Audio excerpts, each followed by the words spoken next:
Next topic है diet affects our circulatory system. ठीक है, हमारा अब देखें खाना खाते हैं तो उसके साइड इफ़ेक्ट्स भी होते हैं, बहुत सारी ऐसी चीज़ें होती हैं, कुछ ऐसे मेडिसिन्स होती हैं, ड्रग्स यूज़ करते हैं हम लोग, मेडिसिनल ड्रग्स जो होती हैं उनको यूज़ करते हुए हाँ बाज़ औक़ात ऐसा होता है कि हमारे सिस्टम जो सर्कुलेशन का सिस्टम है वो थोड़ा डिस्टर्ब हो जाता है। ठीक है, तो ये इस तरह से डाइट हमारे जो है हमारी सर्कुलेटरी सिस्टम पे बहुत ज़्यादा इफ़ेक्ट करती है और जिसकी वजह से बहुत सारी ऐसी डिजीज़ हैं जो कि कॉज हो सकती हैं, जिनके अंदर हार्ट अटैक है, ब्लड प्रेशर है, डायबिटीज़ है, एस्थमा है। ठीक है, ये सारे जो हैं ये डाइटरी इफ़ेक्ट हैं हमारी बॉडी के अंदर।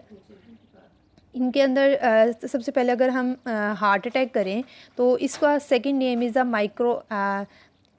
मायोकार्डियल इन्फेक्शन भी इसको हम कहते हैं। ठीक है, मायोकार्डियल इन्फेक्शन इसके अंदर जो क्योंकि इसके अंदर कुछ ऐसी एक आर्टरी होती है, वेन होती है, ठीक है, जो कि हमारे ब्लड जो है वो हमारे हार्ट को सप्लाई नहीं कर पाती है, उसके अंदर जो है वो स्टॉप हो जाता है। मींस के अगर कोई भी ऐसे जैसे या तो क्लॉटिंग हो जाती है, ठीक है, खून जम जाता है किसी एक वेन के अंदर, या फिर जो कुछ ऐसे साइड इफ़ेक्ट्स होते हैं जिसकी वजह से वो हमारी जो एक प्लैग बन जाता है, ठीक है, एक रुकावट सी बन जाती है हमारी आर्टरीज़ के अंदर, वेन्स के अंदर, तो जिसकी वजह से ये हार्ट अटैक जो है वो हो जाता है। ठीक है, हार्ट अटैक जो है हमारा हार्ट जो है वो एक मसल सेल से मिलकर बना है।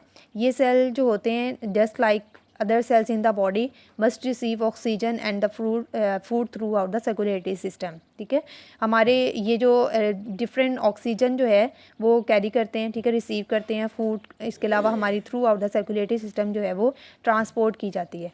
The blood vessels which supply oxygen and food to the heart are called coronary arteries.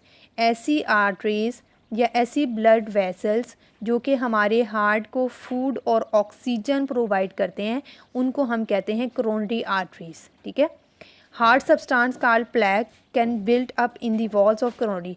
ये हार्ट अटैक जो है, अब आपको पता है कि हमारी जब वेन जो है कोई एक आर्टरी जो है वो है जो कि हमारे ब्लड हमारे हार्ट को जो है वो फूड प्रोवाइड करती है। ठीक है, लेकिन ये जो ऐसी होती हैं कोरोनरी आर्टरीज होती हैं, इनके अंदर सम टाइम ऐसा होता है कि एक प्लैक यानी कि एक बन जाता है इनकी वॉल्स के अंदर, कोरोनरी आर्टरीज के अंदर। ठीक है, this plaque is made of fat, या तो वो फैट से बना होता है, ठीक है, एंड द अदर सेल्स, या तो दूसरे सेल्स जो होते हैं उनसे मिलकर बन जाता है। ठीक है, कोरोनरी आर्टरीज में become narrow due to the plaque. अब जब ये रुकावट इसके अंदर आ जाएगी, मीन्स को कोई फैट जो है या जिसको हम चर्बी भी कहते हैं, ठीक है, तो ये भी बन जाएगी, तो जिसकी वजह से जो ब्लड गुजरने का रास्ता होता है, मीन्स के फूड और ऑक्सीजन प्रोवाइड करनी है, ब्लड के थ्रू ही जाना है पूरी बॉडी के अंदर। ठीक है, तो उसके थ्रू क्या होता है कि सम टाइम ऐसा होता है कि ये वाली प्लैक की वजह से जो हमारे कोरोनरी आर्टरी होती है उसके अंदर से ब्लड को जो ट्रांसपोर्ट करने का रास्ता होता है वो कम पड़ जाता है। ठीक है, क्यों? क्योंकि उसके अंदर एक फ़ैट का प्लैक आ गया है, उस वजह से जो है वो नहीं गुजर पाता, हमारा ब्लड जो है वो सप्लाई नहीं होता। द कोरोनरी आर्टरीज में become narrow due to the plaque, some time a blood clot form on the plaque and block coronary arteries.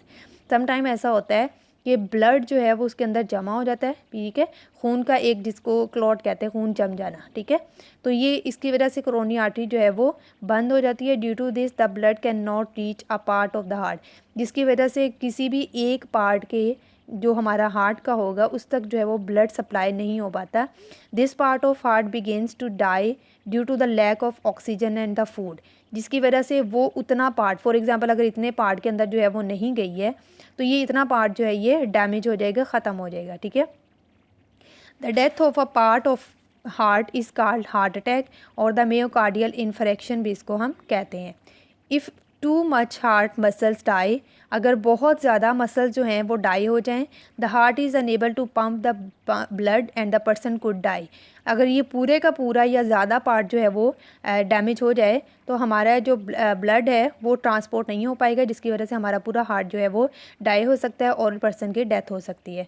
Heart attack symptoms इसकी आती हैं आगे, इंक्लूड चेस्ट पेन, सीने में दर्द होता है, शॉर्टनेस ऑफ ब्रेथ, सांस लेने में प्रॉब्लम होती है, हैवी स्वेटिंग, पसीना बहुत ज़्यादा आता है, विच इज़ मेडिकल एमरजेंसी, जिसकी वजह से हमें कॉल 1122 और एनी अदर एम्बुलेंस को कॉल करके आप जो है वो फौरी तौर पे जो है वो उसको जो है वो रिकवर किया जा सकता है। ठीक है, और यहाँ पर जो है वो ईसीजी बताई हुई है, ताकि अगर पता ईसीजी के थ्रू जो है वो पता कैसे चलता है कि ईसीजी के थ्रू पता